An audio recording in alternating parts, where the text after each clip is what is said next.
Hey guys, welcome back to trendy life style. నేను ప్రీవియస్గా మాస్టిప్ నుంచి బయటకు వెళ్ళిపోయినప్పుడు ఏఎండీలో జాయిన్ అయినప్పుడు విఎల్ఎస్ఐ రిలేటెడ్గా ఉందని తెలిసింది అన్నట్టు చాలా వరకు. సో అందరు ఆల్మోస్ట్ చాలా కామెంట్స్ చేశారు. ఇన్స్టిట్యూట్లో జాయిన్ అవ్వడానికి ఎలాంటి టాపిక్స్ కావాలి, సబ్జెక్ట్స్ ఎలా ప్రిపేర్ అవ్వాలి, బేసికల్గా విఎల్ఎస్ఐ కెరీర్ ఎలా ఉంటుంది అనే వాటి గురించి చాలా క్వశ్చన్స్ అడిగారు. నేను మామూలుగా వాళ్ళ కామెంట్స్ రిప్లై ఇచ్చాక నేను ఎప్పుడు వీడియో అయితే చేయలేదు. ప్రజెంట్ సరే వాళ్ళందరి కామెంట్స్ ఒకసారి క్లియర్ చేయడానికి ఫస్ట్ అయితే ఈరోజు అంతా ఏం చెప్పను. బేసికల్గా టాపిక్స్ ఏం ప్రిపేర్ అవ్వాలి, ఒక ఎగ్జామ్ ఉంటే ఒక టెస్ట్ కోసం, ఆ తర్వాత విఎల్ఎస్ఐ జాబ్లో జాయిన్ అయిన తర్వాత ఏమేమి ఉంటాయి అనే ఒకసారి వాటి గురించి మనం మాట్లాడుకుందాం అన్నట్టు. మీకు అర్థమైంది కదా, ఈ వీడియోలో కంప్లీట్గా ఏం చేయను, కెరీర్ గ్రోత్ అలాంటివి. బేసికల్గా టాపిక్స్ ఏముంటాయి, జాయిన్ అయ్యేటప్పుడు టాపిక్స్ ఏముంటాయి, జాయిన్ అయిన తర్వాత మనం ఎలా ఉంటుంది విఎల్ఎస్ఐ కెరియర్ అనేది మాట్లాడుకుందాం అంతే. సారీ, చాలా ల్యాగ్ అయితే అయిపోయింది. ఇంకొకటి ఏం చెప్పాలంటే, ఈ ఛానల్ పర్టికులర్గా వీటి గురించి చెప్తా అనేది కాదు, నా పర్సనల్, నాకు మెమోరీస్లా ఉండాలి నా లైఫ్ అనేది. అది ఫోకస్ చేసుకొని మాత్రం పెట్టుకుని వ్యూస్ కోసమేమో డబ్బుల కోసమే చేసే ఛానల్ కాదు. మేము మా ఫ్రెండ్స్తోని ఎటైనా బయటకు వెళ్ళినప్పుడు జస్ట్ అలా రికార్డ్ చేసేసి పెడతా ఉంటాం. ఇలాంటి ఎప్పుడైనా గుర్తొచ్చినప్పుడు పెడతా ఉంటాం. బేసికల్గా ఇంకేమన్నా డెలివరీస్ అయినప్పుడు కానీ, అదే ప్యాకేజ్ ఆర్డర్ చేసి డెలివరీ అయినప్పుడు అలాంటివి కానీ పెడతా ఉంటాయి ఈ ఛానల్లో. ఇంకొక ట్రేడింగ్ ఛానల్ ఉంది మనది, వన్ ట్రేడ్ అనేది. దాంట్లో కంటిన్యూస్గా ఓన్లీ ట్రేడింగ్ రిలేటెడ్ మ్యాటర్ మాత్రమే, వీడియోస్ మాత్రమే చేస్తూ ఉంటాం. ఓకే ఓకే బేసికల్గా విఎల్ఎస్ఐ జాబ్కి డిప్లొమా వాళ్ళు వస్తున్నారు, బీటెక్ వాళ్ళు, ఎంటెక్ వాళ్ళు, సో బేసికల్గా చేసిన వాళ్ళు వస్తారు అన్నట్టు. ఏ సబ్జెక్ట్ అంటే ఎలక్ట్రానిక్స్, ఈసీ వాళ్ళు, ట్రిపుల్ ఈ వాళ్ళు, ఈ ఇద్దరిట్లలో ఎవరు వచ్చినా చాలా బెటరే ఉంటుంది. ఎలక్ట్రానిక్స్ ఈసీ వాళ్ళే కొంచెం ఈజీ ఉంటుంది సబ్జెక్ట్, ఎందుకంటే బీటెక్లో విఎల్ఎస్ఐ రిలేటెడ్ టాపిక్స్ మనం నేర్చేసుకుంటాం కాబట్టి ఈజీ ఉంటుంది. ఎలక్ట్రిక్ వాళ్ళకి హార్డ్ ఉంటుంది, కానీ వన్స్ ఎంటర్ అయిన తర్వాత కొంచెం ఇంట్రెస్ట్ ఉండి నేర్చుకుంటామని అనుకునే వాళ్ళకి పర్ఫెక్ట్గా సింక్ అయిపోతారు అన్నట్టు. అలా మా ఫ్రెండ్స్ కూడా చాలా వరకు ఉన్నారు. నా ఇన్స్టిట్యూట్ ట్రైనింగ్ అప్పుడు నాతోని ఆల్మోస్ట్ అందరు ఎంటెక్ వాళ్ళు, నేను ఒక్కనే జూనియర్ మా దాంట్లో. ఆ తర్వాత మేము ఐఎస్ఎస్లో నుండి ఫస్ట్ పాస్ ప్లేస్ అయిపోయాం. సో అలా కెరీర్ అప్పుడు బాగానే ఉంది. ఇవన్నీ మీకు కావాలంటే ఫర్దర్గా మనం బాగుంటుంది మాట్లాడుకుందాం. ప్రజెంట్ అయితే ఓకే, వీటి గురించి మాట్లాడుకుందాం. సో టాపిక్స్ ఏంటంటే, బేసిక్ ఎలక్ట్రానిక్స్ ఫస్ట్ టెస్ట్ ఉంటుంది కదా, ఆ టెస్ట్లో మనం పాస్ అవ్వడానికి బేసిక్ ఎలక్ట్రానిక్స్ గురించి తెలిసి ఉండాలి. కరెంట్ అంటే ఏంటి, వోల్టేజ్ అంటే ఏంటి, రెసిస్టర్ అంటే ఏంటి, కెపాసిటర్ అంటే ఏంటి. సో ఈ మూడింటికి ఈ నాలుగిటికి ఉండే రిలేషన్ ఏంటి, కరెంట్కి, వోల్టేజ్కి, మళ్ళీ ఆ రెస్పెక్టెడ్ రెసిస్టర్కి, కెపాసిటర్ ఎలా బిహేవ్ చేస్తాయి ఇవి వచ్చినప్పుడు అనేటి వాటి గురించి, వాటి అవుట్పుట్లు, వాటి చిన్న చిన్న స్మాల్ సర్క్యూట్స్, ఒక కెపాసిటర్కి ఒక రెసిస్టెన్స్ పెడితే ఎలా ఉంటుంది, ఇన్పుట్ పవర్, ఈ కరెంట్ వోల్టేజ్ వచ్చినప్పుడు ఆ వాటి బిహేవియర్ ఎలా ఉంటుంది, వాటి ప్లాట్స్ డ్రా చేసేసుకొని ఇలాంటివి నేర్చుకోవాలి. తర్వాత యాక్టివ్ అండ్ ప్యాసివ్ డివైజెస్ అంటే ఏంటి, ఆ తర్వాత సెమీ కండక్టర్ ఫిజిక్స్ గురించి మీకు జంక్షన్స్ వాటి అన్నిటి గురించి నేర్చేసుకోవాలి. Diodes, junctions, it's working and characteristics, వాటి వర్కింగ్ అండ్ క్యారెక్టరిస్టిక్స్ అనేవి చాలా ఇంపార్టెంట్. అవి కూడా అడిగే ఛాన్స్ ఉంటుంది. మనకు కూడా రియల్ టైంకి వచ్చేసరికి దీని అవుట్పుట్ ఎలా ఉంటుంది, దాన్ని ఎలా అవుట్పుట్ తీసుకురావాలి అనేది మాట్లాడడానికి కూడా ముందు తెలిసి ఉండాలి. ఆ తర్వాత PN junction operation and characteristics, బేసికల్గా మీరు బీటెక్లో అవేర్నెస్ ఉంటుంది. ఇది బేసిక్ ఎలక్ట్రానిక్స్ అన్నట్టు. బేసిక్ ఎలక్ట్రానిక్స్లో ఇవన్నీ నేర్చేసుకోవాలి ఫస్ట్ మీరు. ఆ తర్వాత చాలా వరకు అడిగారు, అందుకే చెప్తున్నా. తర్వాత ట్రాన్సిస్టర్స్ లెవెల్స్కి వస్తే, BJT operation that formation. So కొందరు ఇంటర్వ్యూస్లో ఏంటంటే బీజేటీ ఎలా ఫామ్ అవుతుంది, ఇది లేఅవుట్కి వచ్చిన తర్వాత నువ్వు బీజేటీని ఎలా ఫామ్ చేస్తావు, ఫిన్ఫెట్ని ఎలా ఫామ్ చేస్తావు, ట్రాన్సిస్టర్ ఎలా ఫామ్ చేస్తావు అనే క్వశ్చన్స్ కూడా పడతా ఉంటాయి. Okay, BJT operation and characteristics. తర్వాత మాస్ఫెట్ మెయిన్ అన్నట్టు, మాస్ఫెట్ గురించి బాగా నేర్చేసుకోండి. తర్వాత సీమాస్ గురించి నేర్చుకోండి. తర్వాత FinFET, GAAFET, differences, advantages and disadvantages between then. బేసికల్గా మేము జాయిన్ అయినప్పుడు ఈ ఫిన్ఫెట్, గాఫెట్, డిఫరెన్సెస్ వీటన్నిటి గురించి అంతగా పట్టించుకోలేదు, ఎందుకంటే కాంపిటీషన్ పెరిగే కొద్దీ జనాలు ఎక్కువ వస్తూ ఉంటారు కాబట్టి కొంచెం తెలిసి ఉంటే బెటర్. ఎక్కడి వరకు అంటే మాస్ఫెట్, సీమాస్ వరకు, బీజేటీ, మాస్ఫెట్, సీమాస్ వరకు ఫుల్గా తెలుసుకోండి. ఆపరేషన్, క్యారెక్టరిస్టిక్స్, వాటి యొక్క ఫార్ములాస్ ఉంటాయి, కరెంట్ ఫార్ములాస్, సాచురేషన్ స్టేజ్ ఏంటి, స్టేజెస్ ఉంటాయి కదా. So okay, pinch of, saturation and ఇలాంటి స్టేజెస్ ఏంటంటే ఆన్ ఆఫ్ స్టేజెస్, ఇవన్నీ పర్ఫెక్ట్ నేర్చేసుకోండి. ఈ ఫిన్ఫెట్, గాఫెట్ వీటి డిఫరెన్సెస్ ఏంటంటే జస్ట్ అసలు వాటి ఎలా ఉంటాయి, వాటికి వీటికి ఉన్న మెయిన్ డిఫరెన్స్ ఏంటి అనేది తెలుసుకుంటే సరిపోతుంది. వీటి ఆపరేషన్స్ అంతగా అవసరం లేదు ప్రజెంట్ మీ టెస్ట్ వరకు. ఆ తర్వాత ఇప్పుడు ఈ ట్రాన్సిస్టర్ లెవెల్ మెయిన్గా ఇంకోసారి వచ్చేసరికి డిజిటల్ ఎలక్ట్రానిక్స్. ఇది డిజిటల్ ఎలక్ట్రానిక్స్ కూడా చాలా బెటర్, చాలా చూసుకోవాలి. బేసిక్ గేట్స్ ఉంటాయి కదా, and, or, not, NAND.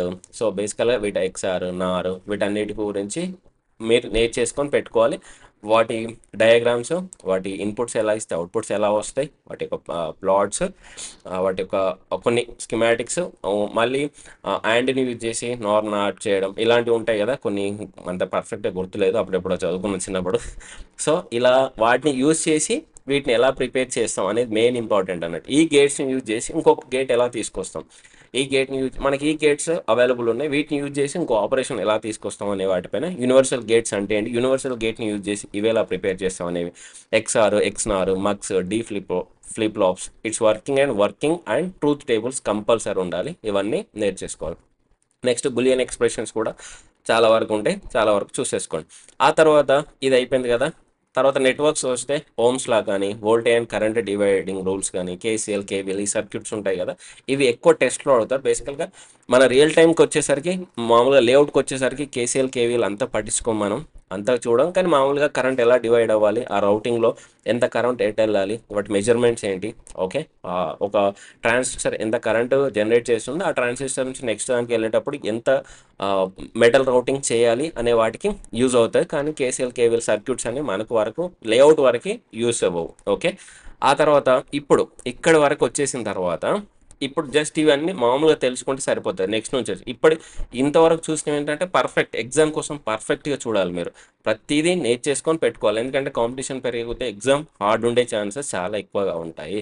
Next layout topics, ఇవి మనకు మెయిన్గా ఇప్పుడు రియల్ టైంకి వచ్చేసరికి ఈ మోర్స్ లా అంటే ఏంటి జస్ట్ తెలుసుకొని అయితే పెట్టుకోండి. మామూలుగా గూగుల్లో టైప్ చేయండి, చాలా వస్తాయి.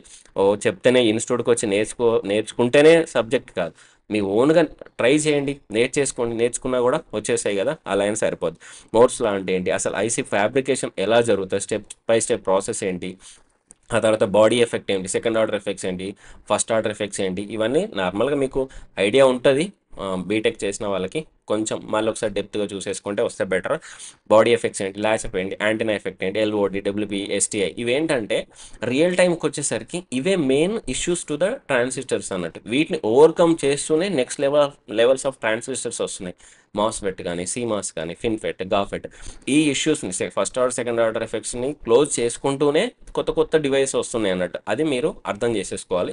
ఆ తర్వాత సెకండ్ ఆర్డర్ ఎఫెక్ట్స్ అంటే ఏంటి, వీటన్నిటి గురించి, షార్ట్ ఛానల్ ఎఫెక్ట్స్ ఏంటి, need and types of matching, ఇవన్నీ ఏంటంటే ఇంకా రియల్ టైంకి వచ్చేసరికి ఇవి లేఅవుట్ ఇన్స్టిట్యూట్లో జాయిన్ అయిన తర్వాత చెప్పే టాపిక్స్. ఎక్కడైతే లేఅవుట్స్ అని చెప్పానో అక్కడ నుంచి ఇన్స్టిట్యూట్లో జాయిన్ అయిన తర్వాత వచ్చే టాపిక్స్ అన్నట్టు. టైప్స్ ఆఫ్ మిస్ మ్యాచెస్ అంటే ఏంటి, క్రాస్ టాక్ అంటే, షీల్డింగ్ అంటే, ఈఎం అంటే ఐఆర్ ఏంటి. బేసికల్గా లేఅవుట్ చేయడం ఇంపార్టెంట్ కాదు, వాటి ఈఎంఐఆర్ పాస్ చేయడం ఇంపార్టెంట్. బేసికల్ మనకు బేసికల్ లేఅవుట్ వల్ల చాలా తక్కువగా ఆ, చూస్తారు.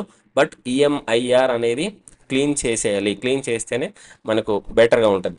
మనం ఎంత చేసినా లేఅవుటే, I mean chip switch on అవ్వనప్పుడు అది ఎంత చేసుకున్న వేస్ట్ కదా. అందుకే ఈఎంఐఆర్ చాలా ఇంపార్టెంట్.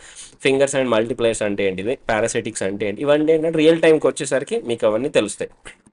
నెక్స్ట్ స్టాండర్డ్ సెల్స్కి వచ్చేసరికి, స్టాండర్డ్ సెల్స్ కూడా వాటి స్టిక్ డయాగ్రామ్ ఇవి ఇన్స్టిట్యూట్లో నేర్పించేస్తారు. ఇప్పటి నుంచి వచ్చినాయని ఇన్స్టిట్యూట్లోనే ముందు నుంచి వచ్చినవన్నీ stick diagram of all logic గేట్స్కి వాళ్ళే చెప్తారు ఫస్ట్ ట్రైనింగ్ పీరియడ్లో. And with multiple inputs and fingers 1x 2x 3x calculate and decide the height of the standard cells. Standard cells ఎందుకు హైట్ మెయింటైన్ చేసుకోవాలి, హాఫ్ డిఆర్స్ ఎందుకు follow అవ్వాలి అంటే ఇవి అరే స్లాబ్ ఫామ్ అవుతాయి అన్నట్టు. స్టాండర్డ్ సెల్స్ అన్నట్టు రిపీటెడ్గా థౌజండ్స్ ఆఫ్ స్టాండర్డ్ సెల్స్ ఉంటాయి అప్ అండ్ మెమోరీస్లో కానీ, డిజిటల్లో కానీ, డిజిటల్ సర్క్యూట్స్ చేసేటప్పుడు చాలా రిపీటెడ్గా ఉంటాయి. అంటే ప్రతిసారి హాఫ్ డిఆర్సీ మీ హాఫ్ డిఆర్సీ అంటే ట్రైనింగ్ వాళ్ళకి వెళ్ళిన వాళ్ళకి తెలుస్తుంది. హాఫ్ డిఆర్సీ రిపీటెడ్గా చేసినప్పుడు ఏమవుతుందంటే మనం ఒకే ఏరియాలో మల్టిపుల్గా యూజ్ చేసుకోవచ్చు. లేకపోతే దీనికి ఇంకో డిజిటల్ దానికి ఇంకో బ్లాక్కి సపరేట్ స్పేస్ పెట్టాల్సి వస్తుంది. ఆ స్పేసింగ్తోని ఏరియా వేస్ట్ అవుతుంది. ఏరియా వేస్ట్ కూడా అవ్వకూడదు. ఆ తర్వాత high performance versus high density అంటే ఏంటి, హాఫ్ డిఆర్సీ చెప్పారు కదా, హాఫ్ డిఆర్సీ అబార్ట్మెంట్ చెక్స్ కానీ, పిన్ యాక్సెస్ కానీ, ఇవన్నీ మనం లేఅవుట్కి రియల్ టైంకి వచ్చేసరికి ఆల్రెడీ ఇన్స్టిట్యూట్లోకి వచ్చే వరకు తెలుసు. ఇప్పుడు లేఅవుట్ డిజైన్ ఇన్స్టిట్యూట్లో ఇంకొక నెక్స్ట్ స్టెప్ ఏంటంటే ఫ్లోర్ ప్లాన్. అసలు లేఅవుట్ ఎలా ఫ్లోర్ ప్లాన్ చేయాలి, డిజిటల్కి అనలాగ్కి ఎలా ప్లేస్మెంట్ ఇవ్వాలి, ఎంత డిస్టెన్స్లో పెట్టుకోవాలి, వీటిని ఎలా చూడాలి, వాటిని ఎలా చూడాలి, పిన్ ప్లేస్మెంట్ ఎప్పుడు చేయాలి, మ్యాచింగ్ ఎప్పుడు చేయాలి, ఎలా చేయాలి, ఎన్ని టైప్స్ ఆఫ్ మ్యాచింగ్స్ ఉంటాయి, పవర్ ప్లాన్ ఎలా ఉండాలి, పవర్ ప్లాన్ ఎందుకు ఉండాలి, కంపల్సరీ ఏంటి, అనలాగ్కి ఎక్కువ ప్లాన్ ఉండాలా, డిజిటల్కి ఎక్కువ ప్లాన్ ఉండాలా, ఎంత పవర్ వస్తుంది ఆ సర్క్యూట్కి ఎంత మెటల్ స్టాక్ చేసుకోవాలి, ఎన్ని మెటల్స్ యూజ్ చేయాలి అనేది చాలా ఇంపార్టెంట్. ఆ తర్వాత base DRC clean. First base DRC ఎందుకు క్లీన్ చేయాలి, తర్వాతనే డిఆర్సీకి నార్మల్ డిఆర్సీ మెటల్ డిఆర్సీకి ఎందుకు వెళ్ళాలి, బేస్ డిఆర్సీ ఇంపార్టెన్స్ ఏంటి, ఇవన్నీ ఇన్స్టిట్యూట్లో చెప్తూ ఉంటారు.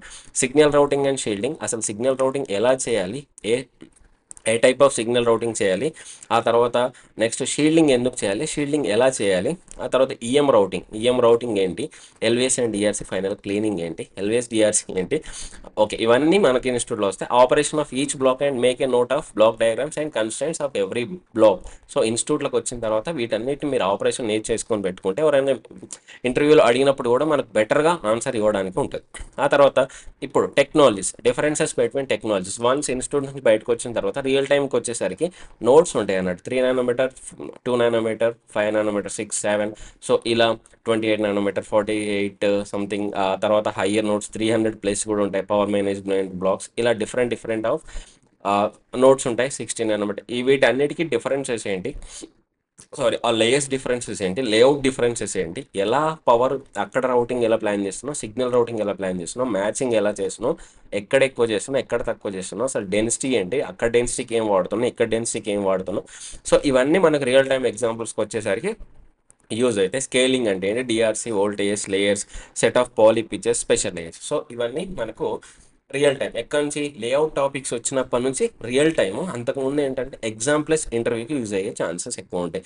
వన్స్ లేఅవుట్ జాబ్ వచ్చిన తర్వాత కంపెనీ నుంచి కంపెనీ షిఫ్ట్ అవ్వడానికి, లేకపోతే క్లయింట్ ఇంటర్వ్యూ అటెండ్ అవ్వడానికి ఈ లేఅవుట్ టాపిక్స్ అవన్నీ చాలా ఇంపార్టెంట్ అన్నట్టు. సో ఇది మనకు లేఅవుట్లో ఉండే మేజర్ థింగ్స్.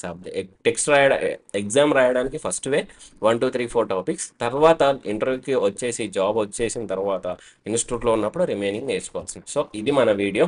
ఒకసారి పెన్ అండ్ పేపర్ పెట్టేసుకోండి, అవన్నీ నోట్ చేసేసుకుంటా వెళ్ళిపోండి. ఇది నేను నెక్స్ట్ టైం మీకు డౌట్స్ ఉంటే చేయండి, దాన్ని బట్టి వీడియోస్ చేద్దాం, ప్లాన్ చేసుకుందాం. Thank you. జై హింద్.